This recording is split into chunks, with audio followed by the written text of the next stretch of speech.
मर जाते ही दोनों परी बन गई। फिर दोनों ही उस खड़े पहाड़ों पे जा पहुँची। इसके बाद सब मिलके खुशी खुशी स्वर्ग में चले गए।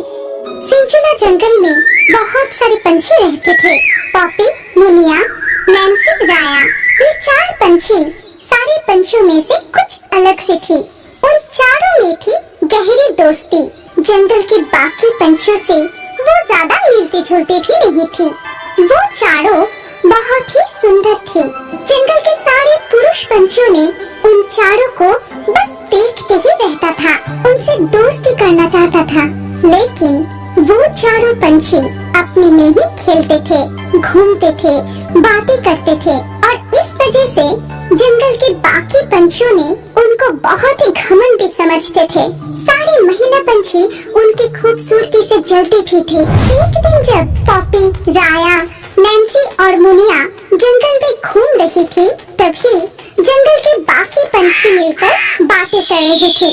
तभी उनको देखकर टुन्ना ने बोला, अरे देखो देखो वो 4 पंछी। फिर मैक्स ईगल ने बोला, अरे हाँ, पॉपी को देखते ही मेरा तो होश ही उड़ जाता है और मुझे तो राया पसंद है। चलो उनसे थोड़ी बातें करते हैं। ये कह के मैक्स ने पॉपी को नाम से पुकारा और बोला, पॉपी पॉपी देखो मैं तुमसे दोस्ती करना चाहती हूँ। मैक्स की आवाज सुन के पॉपी कबूतर मुड़ के देखी और बोली, लेकिन मैं नहीं चाहती। क्यों क्यों नहीं चाहते? मैक्स में बुराई क्या है? कोई बुराई नहीं है, बस मैं नहीं चाहती। ये सुन के मैक्स को बहुत गुस्सा आता है और वो मन ही मन कहता है, इसकी इतनी घमंड, इसको तो सबक सिखाना ही पड़ेगा। और ये सब दूर पेड़ पर बैठी हुई आर्लोसरस देखती है और वो मयूरी से कहती है, तूने देखा मयूरी, मैं इस टुन्ना से दोस्ती करने के लिए बेचैन हूँ, लेकिन ये राया से दोस्ती करना चाहती है और राया की रहते मुझसे टुन्ना कभी दोस्ती नहीं करेगा।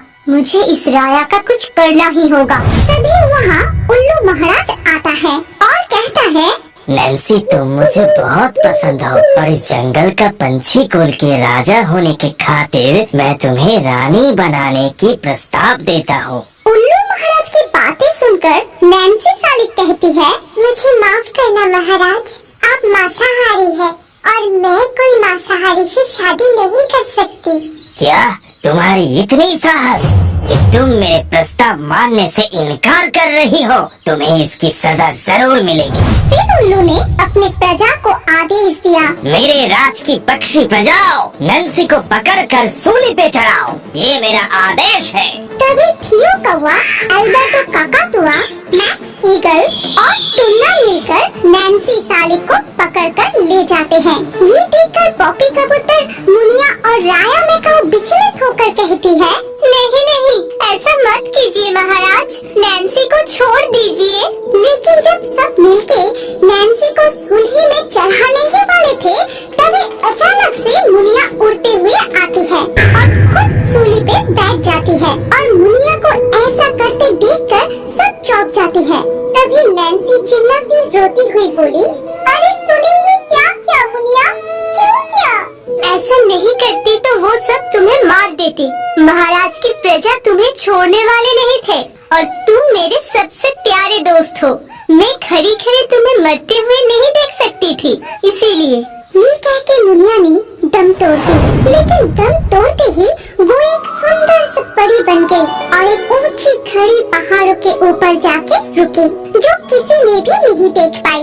इसके बाद फिर एक दिन मैक्स ने पॉपी के लिए एक फल लेकर आया और बोला, पॉपी आज मेरा जन्मदिन है और मैं सबके लिए फल लाया हूँ। मैं जानता हूँ तुम मुझसे दोस्ती करना नहीं चाहते, लेकिन इस जंगल के सदस्य होने की खातिर मेरे जन्मदिन पर एक फल तो खा सकती हो ना? ठीक है, आज तुम्हारा जन्मदिन है और आज के दिन मैं तुम्हें उदास करना नहीं चाहती। जन्मदिन मुबारक हो। ये कह के पॉपी जब फल को खाने जा रही थी, तभी वहाँ नैन्सी आती है और कहती है, रुको पॉपी, मुझे इन पे विश्वास नहीं है, इसीलिए ये फल पहले मैं खाऊंगी। अगर मुझे कुछ नहीं हुआ तब तुम खाओगे। ये कहते ही नैन्सी फल खाना शुरू करती है और नैन्सी को फल खाते देखकर मैक्स डर के मारे वहाँ से भाग जाता है। नैन्सी फल खाते ही मर जाती है। तभी वहाँ राया पूछती है, ये क्या हो गया मेरे दोस्त? मुझे बचाने के लिए तूने जहर पी ली। मैं अपने इतने अच्छे दोस्त को खो दी। अगर मैं यहाँ पहले आ जाती तो तुझे वो फल खाने ही नहीं देती। मैं खा लेती ये जहर। ऐसा मत बोल मेरे प्यारे दोस्त। अब एक तू ही तो रह गई मेरे लिए। नंसी भी मरते ही एक परी बन गई और वो भी उसी घड़ी पहाड़ों पे जाके रुकी। इधर पॉपी और राया रोने लगी। ऐसे ही कुछ दिन बीत गए। पॉपी और राया अब पहले जैसे खुश नहीं थे।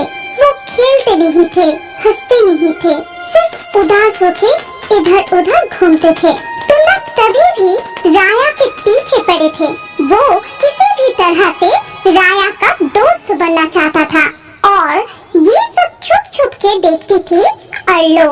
अर्लो जितना देखती थी उतना ही उसकी गुस्सा बढ़ जाती थी और वो सारी गुस्सा राया पे निकलना चाहती थी। एक दिन रात को जब राया और पॉपी अपने पसंद का पेड़ पर सो रही थी, तब अर्लो चुपके से वहाँ उस पेड़ के नीचे आती है और मन ही मन कहती है, बहुत हो गया राया, मैं तुझे और सहन नहीं कर पा रही हूँ। तुझे बहुत घमंड है ना अपनी खूबसूरती पे। अब तो तुझे मरना ही होगा और तेरे मरने के बाद ही मुझे मेरी दोस्त टुन्ना मिलेगी।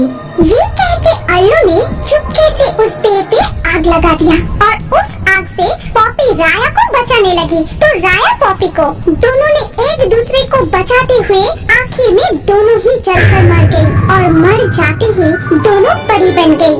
फिर दोनों ही उस खड़े पहाड़ों पे जा पहुँची जहाँ पहले से ही नैन्सी और मुनिया रुकी थी। वो समझ नहीं पा रही थी कि वो चारों परी कैसे बन गई। वो समझ रही थी कि मरने के बाद क्या हर कोई परी बन जाता है। तभी खुशी खुशी स्वर्ग में चले गए। वृंदावन के घने जंगल पे पक्षियों के झुंड में टुन्ना अपनी माँ टुनिया, बाबा टुन्ना और भाई टुनटुन के साथ रहती थी। पक्षियों के झुंड के सारे पंछी आपस में खेलते थे, घूमते थे, बातें करते थे, लेकिन उन सब से अलग थी नको। ऐसे देखकर सारे पंछी हंसते थे, उसे पागल समझते थे और उसको चिढ़ाते भी थे। एक दिन जब सारी पक्षियाँ बैठ के बातें कर रहे थे, तभी टुना अकेले ही कृष्ण भगवान के नाम जपते हुए नदी के किनारे पेड़ पर बैठी थी। हरे कृष्णा क्या तुम्हें हम पक्षियों कुछ दिन बाद एक दिन टुना जब एक फल खा रही थी, तभी ना जाने कहां से चील आके टुना के फल छीनकर उड़ जाता है और पीछे से सारे पंछी हंसने लगते हैं और चोंच से उसके पंख खींचने लगते हैं। तभी टुना बहुत रोने लगती है। तुम सब बहुत बुरे हो, मैंने तुम लोगों का क्या बिगाड़ा है? क्यों परेशान करते हो मुझे? टुना जितनी रोते हैं सब उस पे उतना ही हंसते हैं। तो क्या बिगाड़ेगा रे छोटी सी पागल पंछी? मैं पागल नहीं हूँ, मैं कृष्ण भगवान की भक्त हूँ और देखना आप सबको कृष्णा जी एक दिन जरूर सजा देगी। अच्छा, तो हम भी देखते हैं कि इस वक्त को कृष्ण भगवान जी कैसे बचाता है और हमें कौन सा सजा देते हैं। तभी टुना और जोर जोर से रोने लगती है।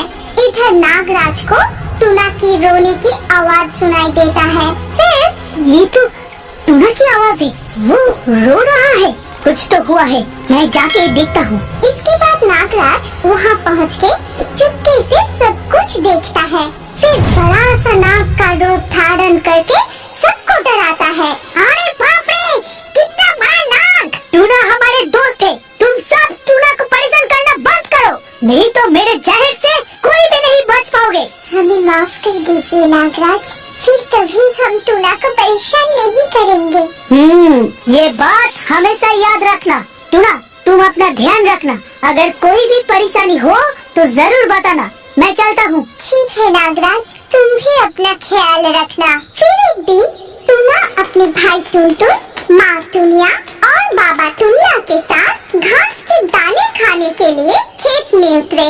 तभी दो शिकारी आए और जाल फेंककर उन्हें पकड़ लिया। फिर सब डर के मारे चिल्लाना शुरू किया।